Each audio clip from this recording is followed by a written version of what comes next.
Welcome to the show that looks at truth, fiction, and reality with a smirk. I'm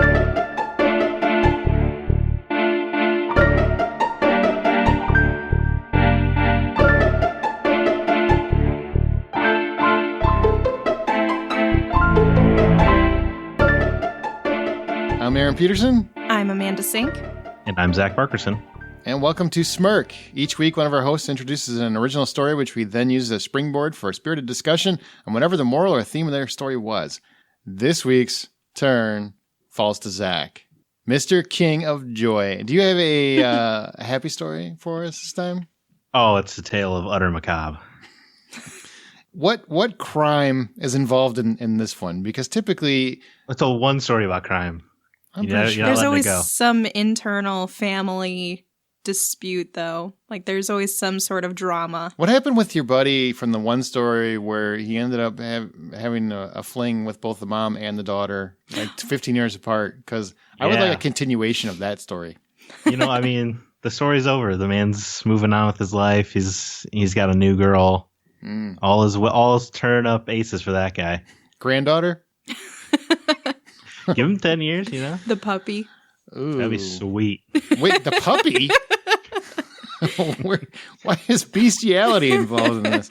He's got to elevate somewhere. Yeah, guy's tagging the whole family. All right, Zachary, are you ready? Tell us your story, man. Yeah, so this is in direct response to an email request we got from Amber. Amber, I don't know the last name of. She challenged me to tell something happy, so this is the best I could do. Wow. I can't wait. I am on pins and needles with that cell. All right. So gather around the campfire. It's time for a story.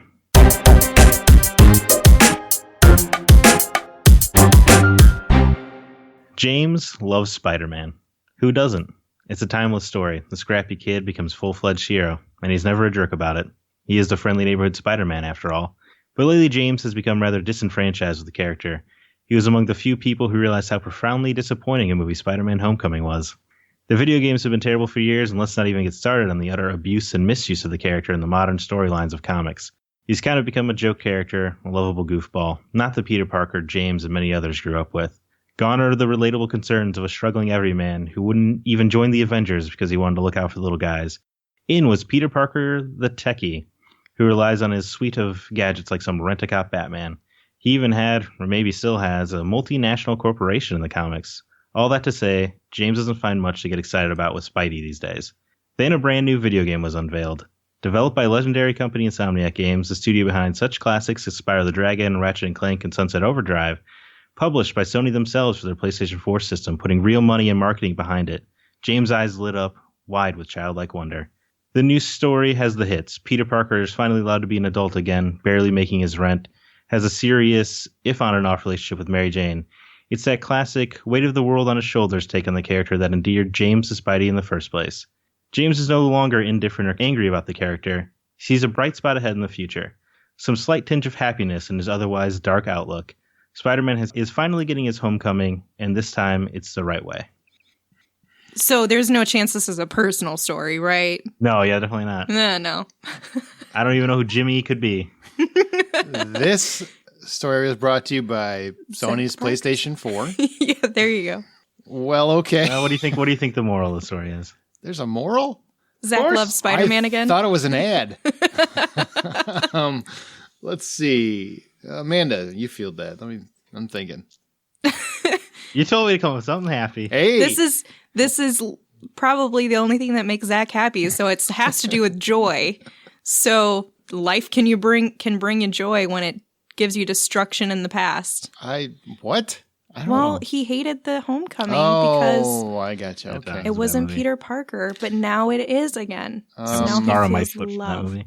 Scar on your foot? I think. Yeah, because I kicked the table so hard when Zendaya said she was MJ. With great power comes great responsibility. Oh, that's smart. Wow, that's so much better than what I have. You should have gone with that. Yeah. Yeah, you know what? No, the moral is the things that just make us happy. Aw. Yeah, Look at that. simple. Simplicity and happiness. Simple.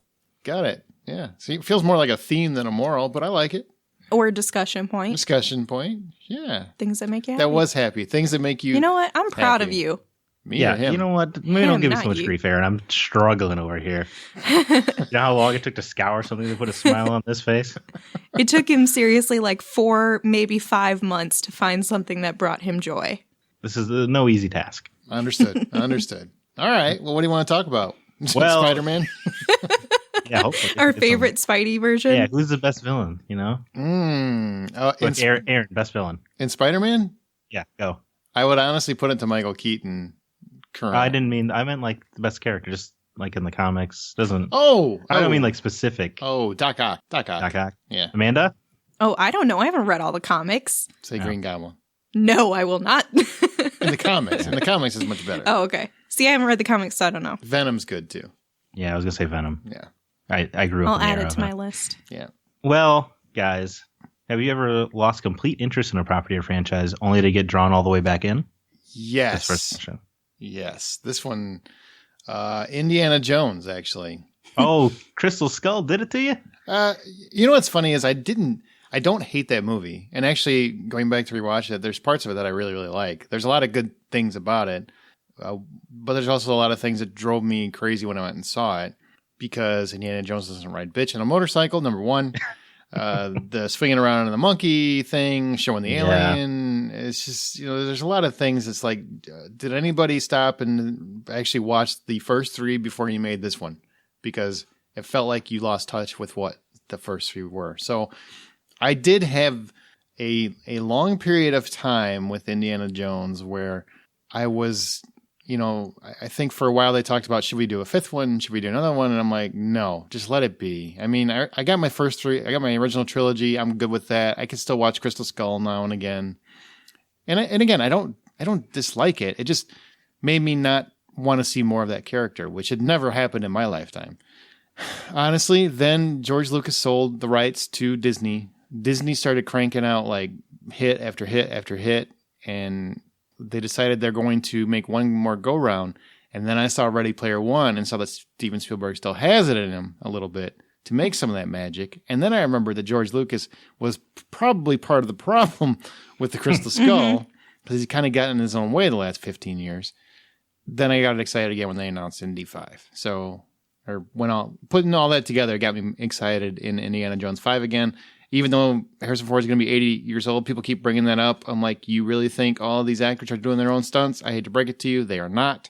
So they can hire someone else to make him look cool. All he needs to do is deliver the lines, which he still can. So, yeah. Can't run though. Well, he never could. I mean, honestly, go watch Harrison Ford run in any movie. He's not a good runner. He's just like not. slowly jogging. I mean, he looks. If you watch him run in Star Wars or you watch him run in the Indiana Jones movies, he runs like he does now. Like he's old, and and he shouldn't be running. He wobbles. He doesn't really run. He just kind of like leans forward and lets gravity take him over. Amanda? This is hard. A lot of times when something takes me out of it, there's not redemption. I had a personal incident. Well, it sounds weird. I had a personal issue with my favorite TV show, which was Buffy the Vampire Slayer. And when I was growing up, I really wanted her autograph, Sarah Michelle Gellar, because I idolized the show and she's the pivotal point for it. And I, was able to find pieces of me and my life in that show. So I resonated a lot. And I ended up getting an autograph from Allison Hannigan, who played Willow, and she's adorable and I love her.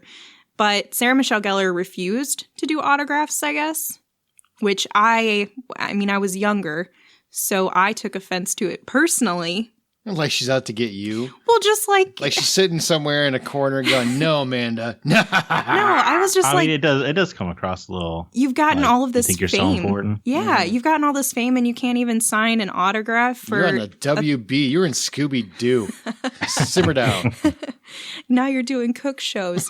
So I was a little heartbroken by that because I had just idolized her for so long for the character that she portrayed. And when you resonate so deeply with something, you have a weird connection to it as if it's almost a part of your life.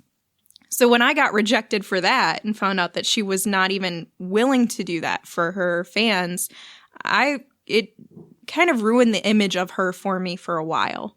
because I just couldn't see her as this all-giving, self-sacrificing, beautiful human being that I kind of I attached her with the Buffy character, which I probably shouldn't have, but I mean, I kind of grew up with it. Built her up in your head. Yeah, and so when that happened, it really bummed me out, not because I wanted the materialistic thing that badly, it was just kind of the point behind it, that you're not willing to give back to the people that have given you the career that you now have. Did you watch like Scream 2 over and over so you could see her death scene? No, I just basically took some time and didn't watch Buffy for a little while because I was just like, man, why should I support you when you don't want to support the people that are trying to give you more money too at the same time? Mm-hmm. So that bothered me. But eventually I got older and I was just like, it's her choice. Joss Whedon still made an incredible show that had so much good in it and related to societal issues so well. And there was, that helped me become the person that I was in a weird way, or that I am. So I can't fault the show for one actress's personality. David Boreanaz also did that to me because he cheated on his wife, and I thought he was this beautiful human being. I don't know why, because Angel wasn't a good character. He still is. He can still be beautiful. Yeah, he's beautiful, but not in his soul. You didn't know her? No. What if you were the other woman? Well, that's a different story. No, I'm just kidding. Everything changed. But I guess those are the only No bones things. about that. What? That's good stuff. Those are the only things that I can think of off the top of my head right now. And eventually, as I got older, just kind of got over it, and Buffy's still a big part of me. So I still rewatch it all the time. I had a friend who told me about The Rock and how he what's that? Dwayne? Yeah, Dwayne, The Rock Okay. Johnson, and how he stops and talks to every fan, or not a friend. I met a guy. We're not friends, but I met a guy. What's his name? No, I can't. But he knows The Rock, and he's worked with The Rock, and he said he talks to every fan, like when he goes on set, when he goes, and if people stop him, he will talk to them, even if it's going to put him late or whatever. He's just that kind of guy, and he asked him why he does that. When so many actors don't do that. And The Rock told him, according to this dude, he could be making it up, but he said The Rock told him, you know what, to them, that one moment might mean a lifetime. So I remember what it was like when I was that guy. I don't want to ever leave somebody hanging if I can help it.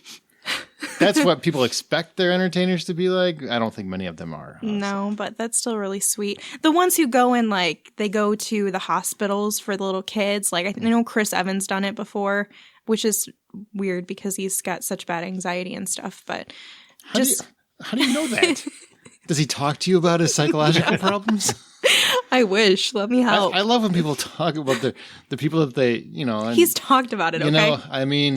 Chris. Oh, Chris. He struggles with heights so much. Yeah. And he has to put on the Captain America costume just to feel like he can handle the world. Right. Oh, sorry, continue. No, I was... Tell us more about Chris. What else has he done? What's he like when he's at, in the restroom, I would love to find out. Where's he with his toothbrush? Love to see where he pees. Yeah. I'm okay with that. Hey, Zach, what about you? Oh, wow. Anything come to mind? For me? Mm-hmm. I wonder what it could be. I don't know. The Spider-Man story sounds interesting, but it's a little far-fetched for me to believe. Right. You know what? Star Wars definitely pulled me out when, because I didn't even hate the prequels. So I was still on board for Star Wars until Disney bought it. And whoa! Why was that? What about that turned you off? Disney buying it? Mm-hmm. Because they smashed out the expanded universe. Oh. And I was reading so many Star Wars books, playing every single game, reading every comic, and definitely got pretty bitter about this lifetime of encyclopedic knowledge being utterly useless now. That's pretty disappointing. And then they took all the storylines away, and then the best they could come up with was making A New Hope again.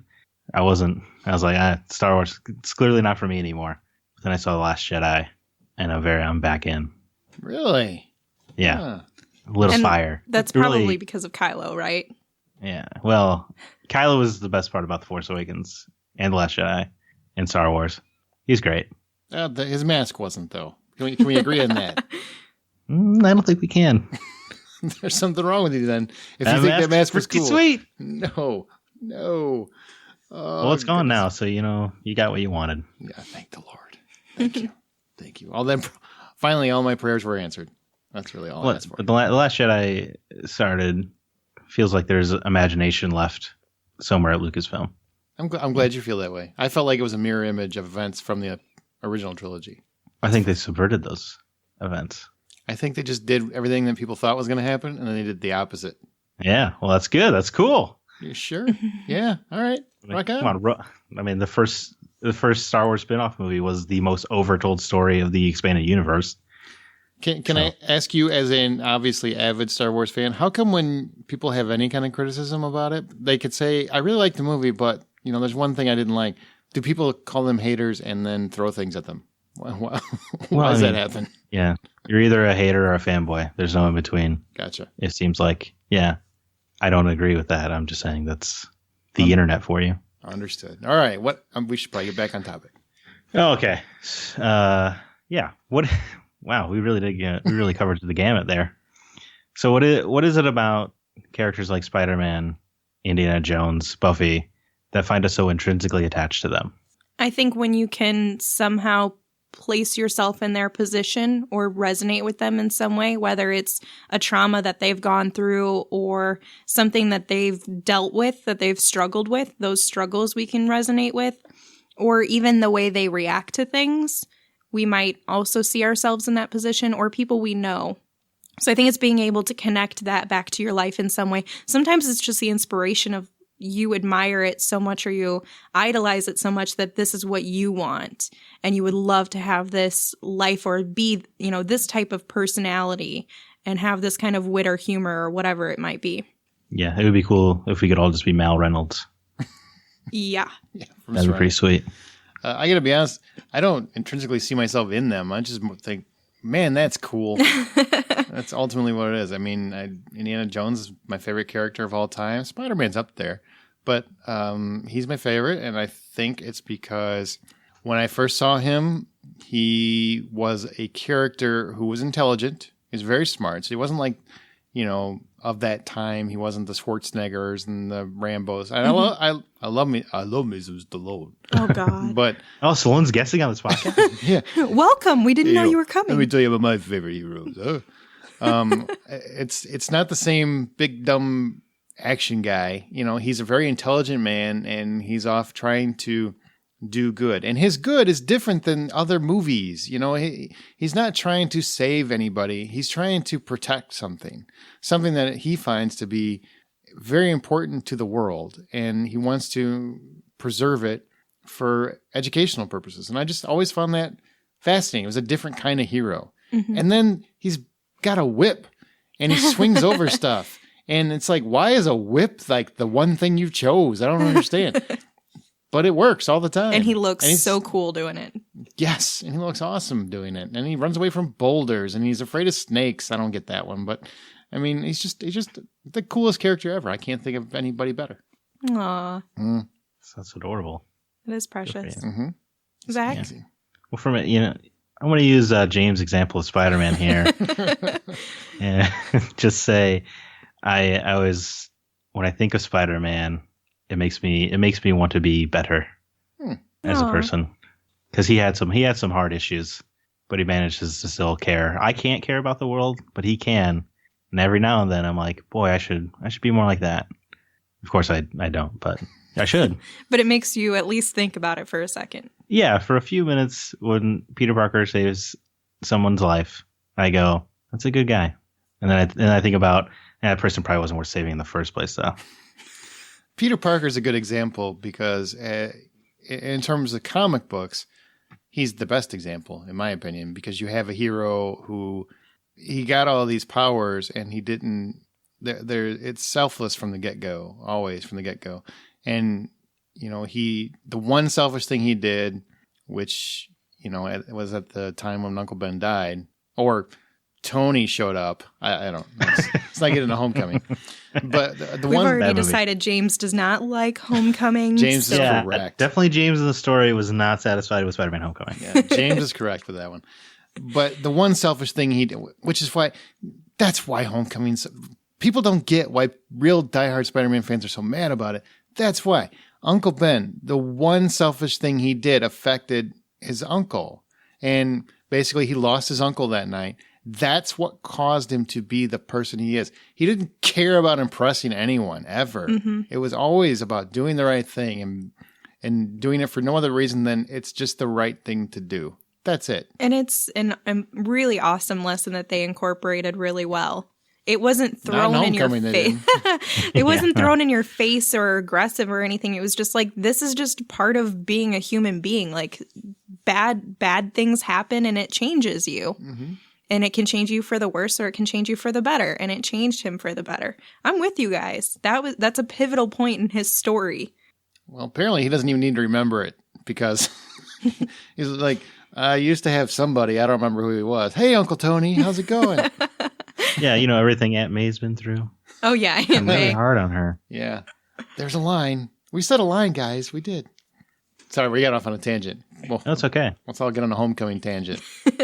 Bad movie. Maybe Marvel will pick this up and then our podcast will get some promotion. That'd be cool, huh? Or maybe they can just listen to the advice we have and they'll alter the entire storyline, somehow incorporating Ben. Oh, that's not. Because No. as he gets older, maybe then Ben passes away. Or Thanos just snaps his fingers in the Infinity Gauntlet and we get a better origin for Spider-Man in this universe. There you go. That too. Oh, that's funny. All right, so not to leave this, I don't want to leave this topic without trying to do at least something a little darker. Mm. So, just because I'm me, do you think it's dangerous people define part of their personalities with these properties controlled by money-driven mega corporations? What? What? Say that slower because you lost me halfway. I'm like, wait, I feel bad now, and I don't know why. Good. Yeah, that's the effect I want. Do you think it's dangerous people define part of their personalities with these properties controlled by money-driven mega corporations? Oh, I see what you're saying. Because we love these things that are created by a lot of big money. Is that a bad thing, inherently bad thing?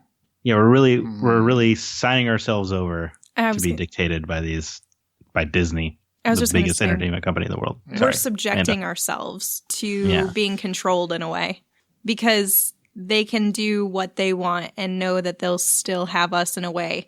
But in the same token, sometimes they don't retain that same audience if they make something that's too drastic or is way out of character. Now I'm realizing I'm wrong because Homecoming did make a lot of money. So, yeah, you can do whatever you want, and there's people are still going to buy tickets. They'll tell you they won't, but they will because they want to see what you're going to do differently. So, I mean, somebody's going to get rich somehow. At least you can feel a little bit of solace knowing that you're getting entertainment out of it in return, I guess. I mean, I don't think I'm Indiana Jones. So, I mean, I'm not that defined. No, you know what, Aaron? I mean, I don't think you're the best example for this. I'm thinking, I would say the younger generation, no offense. It's very, people are either, you're a big Harry Potter fan, you're a big X-Men fan, and this is something people know about you, and it's, you buy all the memorabilia and you litter your house with it. And I think that's become more of a thing as these companies have learned to better merchandise. So I think it might have missed your generation a little bit more. I don't think it's bad because I'm a big fan of you love what you love. And if you can afford it and it doesn't affect anyone negatively, then, by all means, knock yourself out. I mean, if you have 1,000 Funko Pops, maybe back it up. But but I don't think that's inherently bad. Maybe not healthy. I mean, you don't just get associated with one thing. But I say that, and I'll tell you what, if I knew Harrison Ford was running through my neighborhood in his full outfit, I would be running out there trying to catch him, Well, it'd be pretty easy to catch up. This is true. He wobbles. He can't run. Well, you fall, so. Yeah, and I fall, so it might take a little longer than we thought. Well, They'll be you at learn to even. pick yourself back up. That's how we learn, Mr. Wayne. Yeah. But I mean, it's with anything, football, sports, music, everybody. You know what? It's probably not a healthy thing, but life is tough. We all work. We all have sad things that happen in our lives. We have painful memories. We have moments. That kind of stuff gives us joy. And if it gives people joy, I don't see anything bad about it. As Are they making too much money off of it? Probably. Are they, is somebody probably somewhere losing their house over it? Sure. But for the most part, people get a lot of entertainment. I've made a lot of friends because of that love. So I can't say it's a bad thing. I like that. Zach, let's hear your negativity. What? No, I mean, Just kidding. No, I think in the grander scheme it's dangerous, but I think we're already too far gone. So you may as well just enjoy yourself.